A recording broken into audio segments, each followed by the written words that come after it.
आगरा के लड़ामदा, बिजपुरी, चेहटना, अंगूठी सदर वन ग्राम की जमीन वापस करने और भूमि अधिग्रहण के विरोध में किसान एकता के सदस्यों द्वारा प्रेस वार्ता का आयोजन किया गया।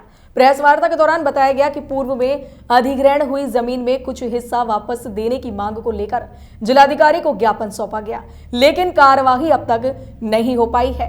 गांव लड़ामदा से हूँ, ब्लॉक बिजपुरी से। राशिदारी नाम है मेरा। मैं गांव लड़ामदा बिजपुरी से हूँ।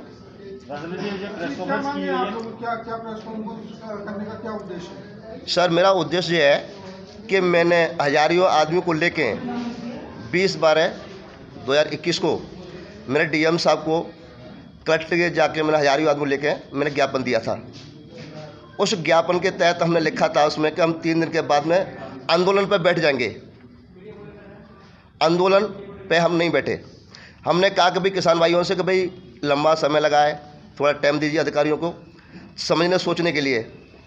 आज 14 दिन हो गए, 14 दिनों कोई कार्रवाई आज तक नहीं हुई है। 23 तारीख को मिले, उसमें भी कोई कार्रवाई खास नहीं हुई।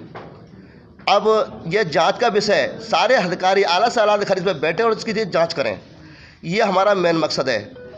आज ये हमारे अंदर जागरूकता जो पैदा हुई है वो माननीय हमारे मुख्यमंत्री जी के माध्यम से जागरूकता हुई है कि वो पेपर में बोलते हैं, मीडिया पे बोलते हैं कि भूमि माफिया बख्शे नहीं जाएंगे यूपी के अंदर में।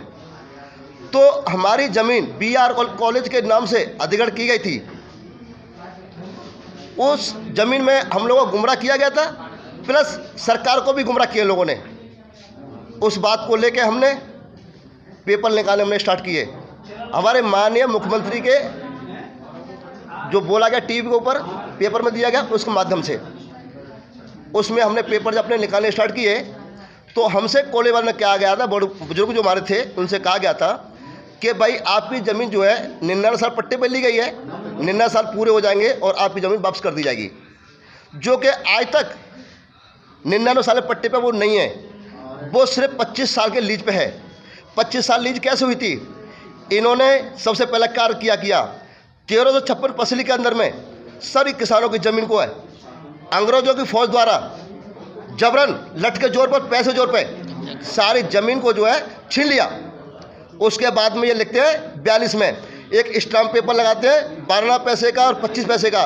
उस पर डिटेल लिखते हैं कि फलानी कॉलेज, फलानी हॉस्टल, फलाना स्कूल, फलानी एग्रीकल्चर, इस तरीके से पूरा डिटेल बनाया 393 एकड़ का। ठीक है ना साहब? इसमें से 5 गांव इन्होंने पीड़ित किए। अब उसके बाद में स्टाम्प पेपर लिखते हैं 44 में 393 एकड़। फिर जब एक बार जमीन डीएम साहब कर लेते हैं 393 एकड़, उसके बाद में फिर 47 में लेटर लिखते हैं 48 में कि 100 हमको 35 एकड़ चाहिए, यानी कि टोटल फोर्जरी कार्रवाई इन्होंने की है। मामला ये है कि जो हमारी ज़मीन जो अधिग्रहण की थी इन लोगों ने, उसमें से 100 बेघर हो गए, बच्चे हमारे अनाथ हो गए, पढ़ाई लिखाई का खर्चा पूरा नहीं हुआ। तो इन्होंने डीएम साहब ने और राज्यपाल जी ने इनको मतलब ये बेघर हुए तो इनको 100 बीघा ज़मीन इसमें से वापस की जाए, लेकिन वापस आज तक नहीं की। और इस मामले में आपने किसी अधिकारियों को सूचित किया? हाँ, हमने अधिकारियों को दिया। 20/12/2021 को हमने ज्ञापन दिया था डीएम साहब को। उसमें उन्होंने किया कि हम जांच कराएंगे, लेकिन आज तक कोई भी जांच नहीं हुई। डीएम साहब ने क्या कहा आपको? वो जांच कराएंगे। अब आपकी क्या मांग है? अब